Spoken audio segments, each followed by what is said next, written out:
Well, hi, everybody, and welcome to our conversation. I'm Ed Kless, and with me today is Garrett Wagner. Garrett is the CEO and founder of the C3 Evolution Group.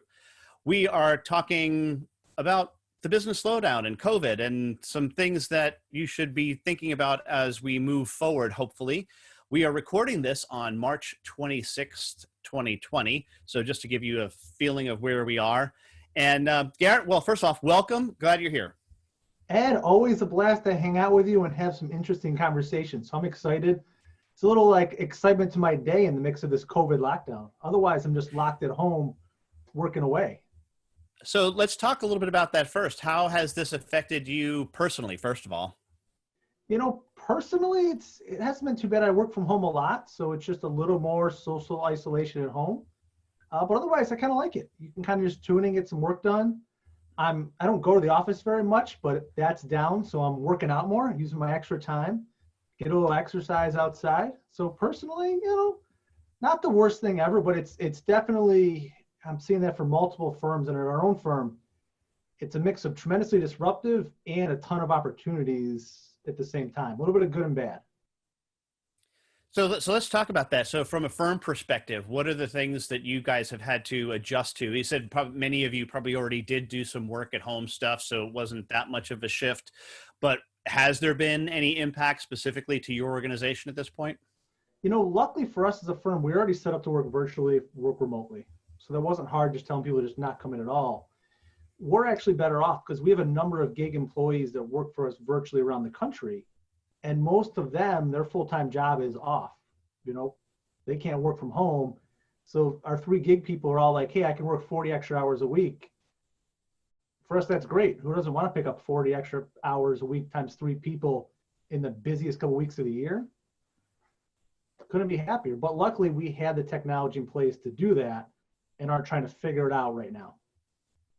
Yeah, I know a number of places, including my brother-in-law, who's an architect. We had a brief and properly social distant conversation about 7 days ago, and he works as, like as I said, an architectural firm that was not virtual at all. And he's saying the wonders of Microsoft Teams and how great this is. This is I had never known. Like, well, yeah. He's like, welcome to the 21st century. Yes. Well, like things like Zoom, like I hear so many people on social media or real life, like, oh my God, like, I don't know how to use Zoom. Like, what do I do? Can I do this? What do I got to do? This must be so complicated. You and I both know we've been using Zoom for years. Like, using Zoom is just a daily part of our lives. It's not something we think about.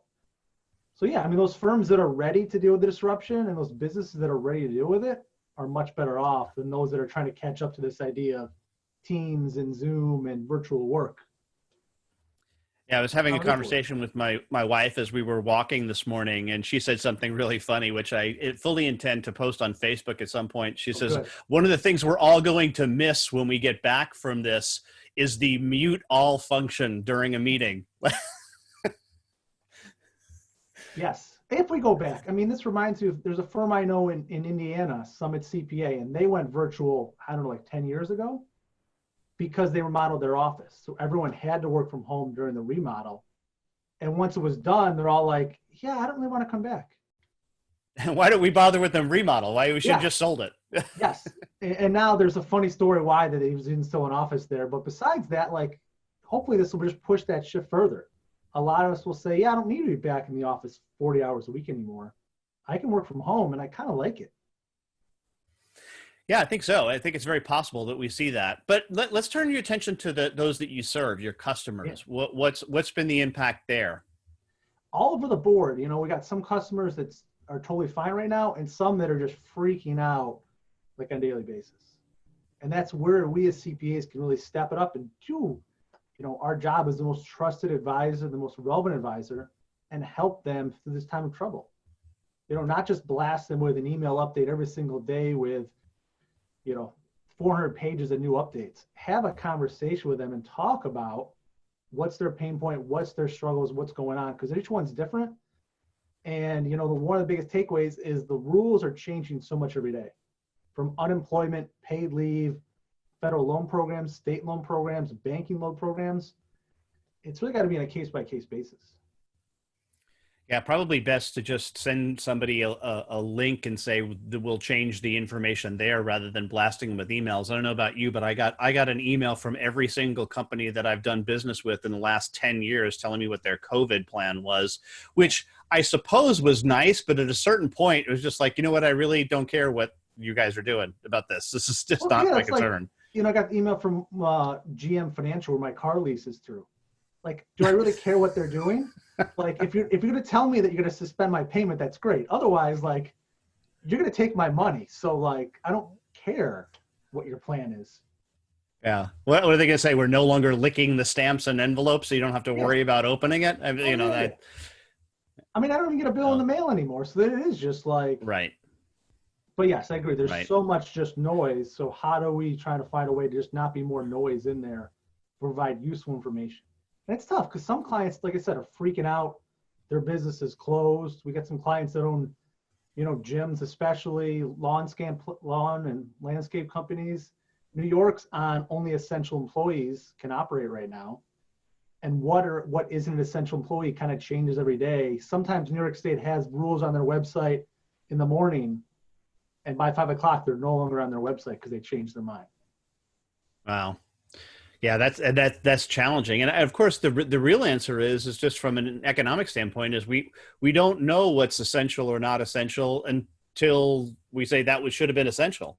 I mean, this I don't think politicians fully understand the whole notion of what the supply chain really is and how, you saying that if you're a plastics manufacturer, you shouldn't be going to work. And then all of a sudden in 3 months, we're short on stuff, tubing for hospitals. Yeah, I mean, that's a fun challenge. It's the supply chain's so complex and no one knows, is this going to be a week, a month, 6 months? And the other part for me personally, my daughter's 5.5, so she's in kindergarten, just trying to find a way to keep some learning going for her, not knowing is she going to finish kindergarten or is she just done for the year? And I'm kind of leaning towards the fact that she's probably just done for the year. Yeah. Yeah. And interesting there too, she's not far off of, she was probably doing a lot of learning from home anyway. So this is now back into her routine. Probably more of a conversation for you and your wife to have, because now it was less disruptive, and now she's back in the house on a regular basis. Yeah, but we'll get there, but there's so many things to figure out. And also you talk about helping clients, how to help clients, do some cash flow projections. Is this a week thing, 3-week thing, 3-month thing, 6-month thing? And depending where it goes, that your plan needs to adjust accordingly. Once again, a lot to do for us as CPAs. It's still tax season. How do we balance that with also providing advice to our clients that really, really need it right now? So let's talk a little bit about that. I mean, we have unfortunately had to postpone the Sage Summit, which was going to happen in June. And I know you were going to do a couple of sessions there. And one of them that you're going to talk about was new skills needed for professionals. So why don't we don't have to do your whole session, obviously, but give us a couple of highlights of that from your perspective on, and how that's tied back. It is probably very much in line with what we're seeing here. Yeah, I mean, I think we've all seen this change in our profession that's going on as we move from less technicians to more advisors. I think, Ed, you and I talked maybe back in January about kind of like the routine part of the job versus the magic part of the job. And kind of the routine part of our job, the compliance work, yeah, it's great. No one cares about. The magic is that consulting work. And the skills to do that are drastically different. Like this whole COVID-19 thing, we're solving really complex problems for businesses between short-term cash flow, state laws, federal laws, unemployment, paid leave, you name it. With their cash flow, with an unknown future, that is way more complicated than doing a tax return. So how do we understand that and think about that strategically? And then especially at the end of the day, communication. How do we actually communicate this to our clients in a way they understand, in a way that's not just dry accounting needs, and it's also not 500-page reports of just too much detail for them to understand. How do we speak to our clients in their language so they understand what we're saying? Is a big challenge. It's part of those new skills that we need beyond being technicians. Sure. I mean, what we don't want, and I've told this story before. I do not use a CPA to do my taxes anymore. I know probably that not happy about that, but Reality is that was really disillusioned when I would get my tax planning guides sent to me every January, which was the 60-page document that if I could have filled out that, I could have done my own dang tax return, right? So that was just as complicated. And I think your point about we need to distill this stuff down from the 500-page regs to the 5 bullet points that those business owners need to know, and better, make it even customized, and that business owner only needs to know 3 versus these whole 5. Yeah, we've been doing a lot of just calling our clients and just having a conversation. What's going on? What's your immediate needs? What's your outlook? And phone it from there. Because right now they're busy, they're crazy. Some of them they cannot work at all here in New York State. They can't even open their doors. And others still can, but they've got to work from home. Yeah, distill it down to just what's your immediate need? And let's go from there. Move past all the fluff, because an email blast is great, but it's not really effective. It doesn't really help anybody. We all get so many, they're just not going to read it. So do you have any examples as yet on people you've gotten past the cash flow conversation, who are perhaps their businesses are closed, and what are they working on? Are they working on some fundamentals inside the organization to be stronger when they come back? Have any of those conversations started to happen? No, right now we're kind of still in that triage phase of just Okay. like, how do I get funding? Because especially, the SBA disaster loan is of 32620 is the main loan tool in the marketplace today. And I think their website's been down since Tuesday or Monday of this week. Oh my. So, for most businesses that are counting that as their main immediate relief, it's just gone. So are they gonna get the loan? Are they not? When's it coming? What's the new Senate bill? And I think for most businesses, they're still too far away from that, what's this look like afterwards? Did I even hear about one that would cover payroll as a grant after the fact? Yeah, there's a couple different versions in the Senate bill I was reading about this morning. One of the ones, and once again, this is where we as CPAs can help clients understand this tremendous complexity. So the SBA disaster loan is 30 years, 3.75%. You've got to pay it back. Those are great terms on loans. Some big corporate bonds like Coca-Cola are 3.5%, 4%. So as a small business, if you can get that rate over 30 years, it's phenomenal. But yeah, some of the new loans in the Senate stimulus package are tied to payroll. It's going to be, I believe it's a rolling 12-month payroll average. You can get 25% of that or the lesser of 2 million. And then what you spend in payroll after you get it over the next 8 weeks, and don't quote me on this, and what you spend on rent or mortgage will be forgiven. So now you got to kind of weigh the pros and cons. You can get a big loan amount over 30 years or a smaller amount, and how much of that smaller amount will you really spend within 8 weeks to be forgiven? And do you want short-term forgiven grants, or do you want that long-term bigger pot of cash? Yeah, and that's a great example of a complex issue, and we're struggling with. So that's great. The other session that you were going to deliver and share with us at Summit was on the innovation mindset.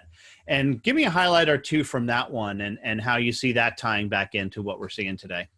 So this is really about how firms can change how they operate at the firm level. The skills is us individually, but the firm, understanding the pillars of innovation, what innovation means to move past just doing the compliance work. So understanding, some basic 4 pillars we talk about. Entrepreneurs are everywhere. Your clients are entrepreneurs. You've got entrepreneurs inside your organization. Innovation can be a management style. Embracing change, embracing a different way of thinking is another way to run your organization. Validated learning and innovative accounting. How can we put metrics to this and track it? So we're not just guessing, we're not throwing darts at the wall. We're coming up with new and different ideas to help our clients to be more successful. And then we're tracking it with actual data to look and compare the results. And that's not to say that, as we talk about it, cost accounting is not an actual science, but can you put a framework to it so you're not just making arbitrary decisions? What's better? Just like terms of pricing, which pricing package is more appealing to customers? You've got to pull some data to kind of do the A/B test between the options. Well, certainly. I mean, I think the important thing to note is that when you pick a particular metric, is to note that, hey, this is this metric I feel is important, and some great work was done on this. A guy by the name of Peter Block, who I followed for a number of years, and he says that all metrics are really decisions in disguise, or I'm sorry, are judgments in disguise. Judgments in disguise. In other words, what you decide to measure is a judgment. So the fact that you're putting an emphasis on something, and I think that's really the secret, is to understand that you shouldn't just willy-nilly measure for the sake of measuring, but measure with an intention and saying, okay, I believe this to be true, that if we follow this metric, that this can and will give me insight into what's going to happen in the future. Yeah, and it's important with the metrics to remember as you make organizational change. There's some that are short-term, how do customers respond today? And there's others much more long-term. Look at how do you pivot the whole organization over the future? And do they line together? Are you tracking the right things? But are you approaching with an innovation mindset? Not just, hey, let's keep the lights on. Let's go, we're a CPA. We go from deadline to deadline to deadline. So many firms right now, like you said, it's March 26th. They're just focused on 415, 415, 415. July 15, surprise. Right? Like inside our firm, we're operating up, it's still 415 because no one wants to work on 715. I don't want to be busy July 15th doing extensions. Neither is anybody else. So let's focus on that and not just, it's a problem for another day. It's a problem for today. And we're also seeing a lot of our clients don't really care about that extension deadline push. They just want this pain off of them. I read a statistic, I think like 30% of Americans would rather get a tattoo on their forehead than ever file their taxes again. That's like real pain that people feel. Like we take it for granted. Oh, taxes are easy, it's compliance, but there's real pain there for our clients. And if this is going to drag on 6 months, take one more thing off their plate. Well, it's funny. One of the things that I think would be helpful here, and I've thought this for a number of years, is we should move tax day anyway to the day before election day, and that might change the mindset. People are like, wait a minute. Every little bit helps, but once again, talking to your clients about that deadline change and understanding what it means. Yeah. Not just an email blast, and talking to them. I'm sure, Ed, you see a lot of CPAs. Too many of them struggle to talk to people like real people and make that emotional connection. It's too much fact and not enough emotion behind it. How do we communicate with more emotion, understanding our clients and what their needs are? Well, and quite frankly, those that are due a return, they certainly want it sooner rather than later too, to help with cash flow. Exactly. And then, some of you kind of mentioned more successful clients then get into the cash flow analysis. Okay, what can I do with my cash today versus the future? Where are my uses of that cash? Where can I get the best ROI in the next 90 days on this 10, 20, 30, hundreds of thousands of dollars? Those are the kind of the more advanced fun conversations. Others, it's just get me my money today, please, please, please. Well, this has been great, Garrett. I really appreciate it. One more question for you, and perhaps this is also a little bit too early, but I'll ask it anyway. And that is, what do you think are some opportunities that not only your firm, but perhaps some of your customers are going to see coming out of this? Let's hope that we flatten the curve enough. We don't, as of this point, we don't know, but let's hope that some of the things that have been put into place are going to do that. And is it too early to start thinking about that for them? No, it's never too early to start thinking about the future. And I think a lot about right now, Ed, that disruption comes in many forms. We've been talking about so long that disruption was just technology and some of these generational changes. But now disruption is COVID-19. And a lot of firms and businesses aren't going to make it out of this. And if you are going to make out of this, how do you capitalize on that?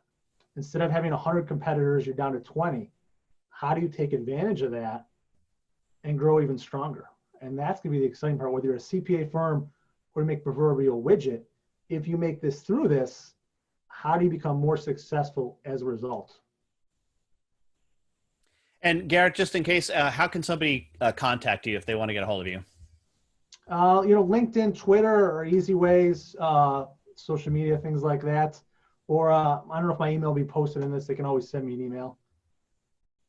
Awesome. Well, Garrett Wagner, CEO and founder of C3 Evolution Group, I really appreciate you getting on with me today. And as we're saying, stay safe, but also stay sane.